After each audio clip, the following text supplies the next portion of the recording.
Hi there, it's Gordon back. Today I'm talking about fear. Okay, fear. Now, for ex-Jehovah's Witnesses, fear is a big deal. Why? Well, to understand why fear is a big deal for ex-Jehovah's Witnesses, you've got to go back to when they were Jehovah's Witnesses. For as long as you're a Jehovah's Witness, what happens is this. Whenever a catastrophe happens in the world, all the Jehovah's Witnesses, every Jehovah's Witness, rubs their hands and smiles inwardly and says, yeah, we're right, the signs of the times. Okay? And so what happens is, although I'm not saying that Jehovah's Witnesses gloat over the suffering of others, some do, but the majority don't. But what they do gloat over is that when an earthquake happens, or when a tsunami crashes, or when there's a pestilence or a famine or whatever, their belief structure's reinforced. They know that, well, that means that the end's coming. Okay? Now this end has been coming for a long time for the Jehovah's Witnesses. And what they need, what the Jehovah's Witnesses need, is some kind of reinforcement. I mean, they've been hanging on for ages, bless them.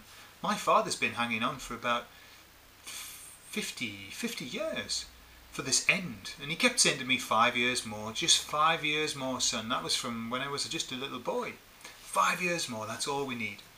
Okay, so what do the Jehovah's Witnesses need? Something to keep them going. Otherwise they would just fall by the wayside. So what they do is they relish each event that happens in the world. Every time that there's a war, or a report of a war, or whatever, they like it because it makes them believe, it helps them believe that they're on the right path.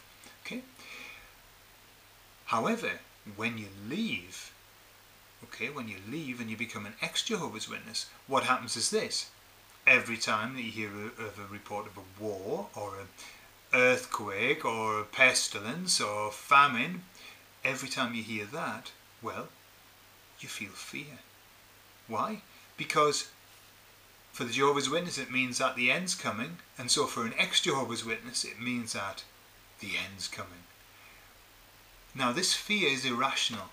This fear doesn't, it isn't a logical fear. Obviously, when you leave the Jehovah's Witnesses, most times you leave because either you've been thrown out and you still believe it, well, that can happen, or you leave because you've realised that it's not really the truth.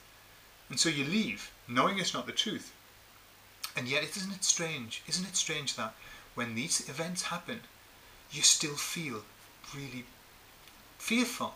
I recall I left when I was 21, and for the whole of my 20s, every single time something happened, I would feel really fearful. Like, oh, could it be? Now that's just the conditioning that you've received. That's a conditioning I've received ever since I was a little boy, a baby. And so it took me a long time to get rid of that. I wish I'd discovered EFT. Perhaps it hadn't been invented then. But when I left, because it would have helped me a lot, because I took that fear with me for years and years and years and years and years. And it was only through perhaps 10 years of worrying that I suddenly thought, well, wait a minute, where the friggin' hell is this end that they've been talking about? It still hasn't come. And now, 20 years after leaving the organisation, the end still hasn't come. And so, well, there's something wrong, isn't there? Okay. So this fear that we feel, this irrational fear, if you think about the earthquake in Japan and the poor souls that have really worked hard to overcome that, okay? When that earthquake happened, what happens to an ex-Jehovah's Witness, typically, and particularly people who are recently out, is that you see that event and you stick a label on that event, which is, the label is the signs of the times. It means the end's coming. You see, when events happen, the truth of the matter is that the only thing you can be certain about is that that event's happened. And the only thing that it means is that that event's happened. So when there's an earthquake, what that means is that there's an earthquake. And that's all. Anything beyond that is your projection of your particular thought process on that. Okay, does that make sense? So when you see an earthquake and you feel fear, what that means is you were projecting the fear onto the earthquake. It's not the other way around. Obviously, if there's an earthquake under your feet, you can feel frightened. Of course you can. But when you're seeing it on the television and it makes you feel frightened, inwardly, quaking, well, that's all that is you've just got this kind of link made that the Jehovah's Witnesses have done for you, and that's one of the legacies they've left you. Isn't that very nice? Okay. When there's a tidal wave, as they used to be called, the old days, in the olden days they were called tidal waves, now they're called tsunamis. When one of those happens, what it means is that there's a tidal wave. That's all that it means. Nothing more. It doesn't mean that the end of the world's coming. It doesn't mean that God's angry with us and therefore he's sending down his wrath. It doesn't mean that. Why does it not mean that? Well, let's just quickly look at these signs of the times. Alright? Now, earthquakes. You know that earthquakes have been happening long before mankind was ever on the earth. Earthquakes have happened ever since the beginning of the earth. The earth is a living, breathing, moving planet. Okay, it's constantly shifting and moving. Some areas are more dangerous than others. I happen to live in the UK and we have the odd tremor, but nothing spectacular. But if you live in Japan, for example, or live in certain places in California, I believe, you're on a fault line and things can happen. Alright. So, earthquakes have been happening for longer than they've been documented. Volcanoes have been happening for as long as the Earth's been here. What about the other things, like wars? Do you know that going as far back as all this, documentation does, do you know that some scholars believe that there's only been about something like 3 or 4 weeks of peace in the whole time that mankind have been on the earth? Okay, so wars have been happening a long time. If wars were one of the signs of the end coming, then when Cain killed Abel, or in the Old Testament, for example, well, the end should have been coming then, because who was the biggest warmonger around? Well, Jehovah God, was he not? Jehovah was constantly having wars. He was warring with everybody. Okay, so as a sign, well, the end should have come a long time ago. And as I say, Cain killed Abel. They were only second generation according to the stories, if they're to be believed. Second generation humankind, and a brother killed a brother. Now if that happened today, what would a Jehovah's Witness say? What is this world coming to? Sign of the times, brothers. Brother against brother. Brother smiting brother. No, well, second generation humankind. We're killing each other. Alright, so it's nothing new. Alright, so we can't say it's just happening today. No, it's been going on for a long time. Okay. Sexual mispractice. Well, I can read the Old Testament and I can find that much sexual mispractice, not just amongst the baddies, but amongst the goodies too. Lot, he had a bit of sexual malpractice, didn't he? Solomon, he was a bit of a lad, wasn't he? He was sort of shagging about rather a lot. His father wasn't allowed to build a temple because of the blood shed on his hands, but Solomon was, because all he had on his hands were lots of boobs, I think. So sexual proclivity isn't something that's new to us. It happened a long time ago. So all of these signs that they talk about, well, they've been happening on and on and on and on for as long as we've been here. That's just the way we are. So why they should put a label on the signs now, these things that are happening, as if it means it's the end? Well, I'm sorry, I can't see it. So here we go. We're going to look at fear, the fear of when we see stuff happening. Of course, we've got the fear of, well, what if we were wrong? What if the end really is coming? And what if the end really is coming? Let's just deal with this now. what's the worst that can happen? If the Jehovah's Witnesses are right, what's the very worst that can happen? There's no hell, okay, according to that. So we're not going to be punished forever and ever. Do you know how long it takes to die? Split seconds. Split seconds. You know, if a wave came over your head or building crashed on top of you or something, you would die. Pretty much die straight away. So imagine if you died. Well, what would happen then? Well, you would be dead. That would be it. So, and you know the funny thing is, we're all going to die, aren't we? All of us. Every single one. There's not a way out. And it's kind of like, you know, we seem to forget that. Oh, I don't want to die. We're going to die. Everyone's going to die. At some point, you're going to die. So, what's so bad about it? Eh? If we all died together, at least the good thing is, we'd all have a chance to see really what's going on the other side. And, you know, I long for the day when I pop up to wherever I pop up to after death and find out what the truth is. Okay, who knows?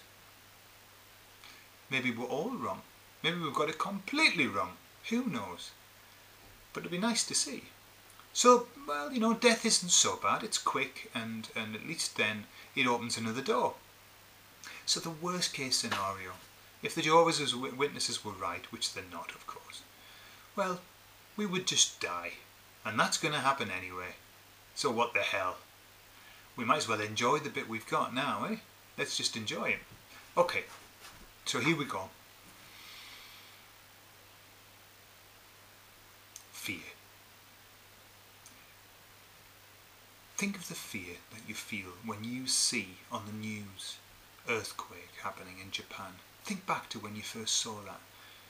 You saw that tidal wave, that tsunami whistling across the sea, heading towards Japan. How do you feel when you see those things, that fear of, oh my God, could this be it? Could this be the end? Am I wrong? Are they right? When you see the wars, Libya and Egypt, Iraq, and you see them all happening, oh wow. And you think maybe, does that really mean that the end's coming? Are these signs really happening? So as you feel that fear, and the fear that, well, if it's true, I'm going to die. And how fearful is that? How much fear of death do you have? Well, you just notice where you feel fear in your body and give it a colour, and then turn up that fear.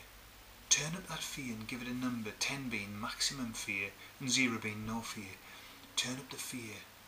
How does it feel to be frightened? Frightened of death and frightened of the end coming and frightened of all these things that are happening all around. How does it feel? And then when you get that nice and high, that fear, just start with me. And let's start. Just repeat what I say. It doesn't matter if I say something wrong. You just repeat it and trust that your unconscious mind will put it right. Okay. So just tap. And repeat after me. I'm frightened. Even though I'm frightened, I'm an okay person. And I'm alright just as I am. Even though I'm frightened of the end coming and that maybe I'm wrong and they're right. I love and approve of myself. And I'm all I need to be right now. Even though I'm frightened of what's happening all around me. And maybe they're right, I don't know. I'm just frightened and I feel fear when I see things. I'm okay. I'm a good person. And I'm all I need to be right now. Okay. So just begin tapping. We'll start at the top of the head and just follow around. You know the tapping points. This fear. It's like it's a part of me. It's like I have no control over it. I see things happening on the news, hear them on the radio, disaster after disaster, war after war, and it makes me frightened, and I can feel the fear inside, and I've got no control over it. I feel fearful. I'm frightened of dying.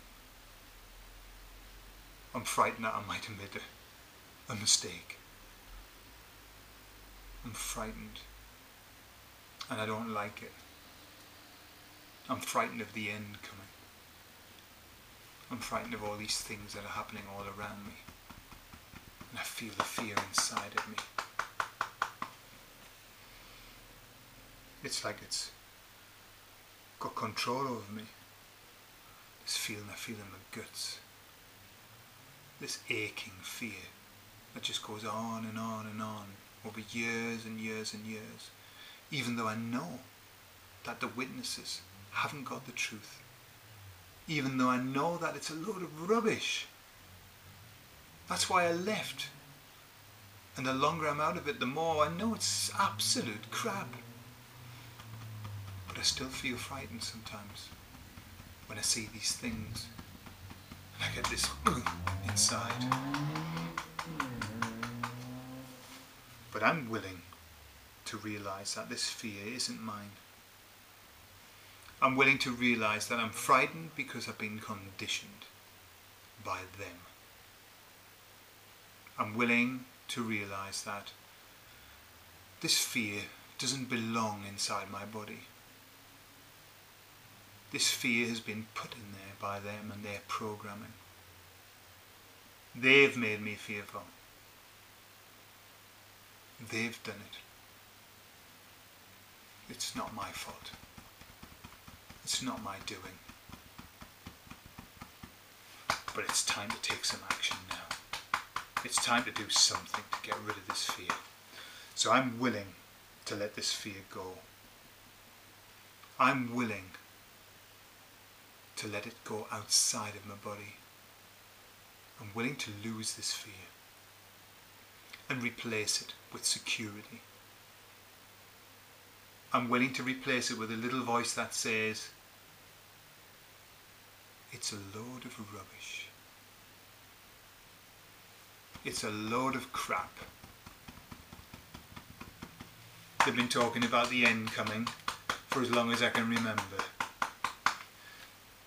Generation after generation of Jehovah's Witnesses keep dying whilst they wait for the end. And I'm not waiting for the end. I'm going to get everything out of this life that I can. I'm going to enjoy life to the full. I'm not going to spend my days waiting for the stupid end to come. The end's coming anyway. Well, at least my end. So what am I worried about? And you know, they talk about the end coming, the end of the world, and yet the sun keeps rising. The grass keeps growing. The seasons come and go. And the only thing that keeps changing is us. Things just keep going on. The world will keep spinning, and the world will be here long, long after we aren't. So I'm willing to let this fear go now. I release and let the fear go. I let it all go. I let the fear go. The fear has no part in my body. I choose happiness. I choose contentment and happiness. I choose to get the best out of this life as I possibly can. I choose to love life and be happy. To love life and be happy. To love life and be happy. And let this fear go. I choose to let this fear go. And to love life and be happy. Love life and be happy. To love life and be happy. Now, take a deep breath. Let it out. And then just notice what's left of the fear. And then, with our power triangle, put your finger there, finger on your chin.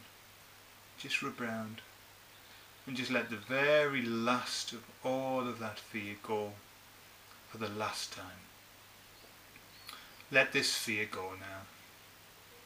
Let it go. Massage those points. Just notice how it makes your body feel so much more relaxed. Just feel those shoulders drop now and everything just disappear outside of the body. That's it.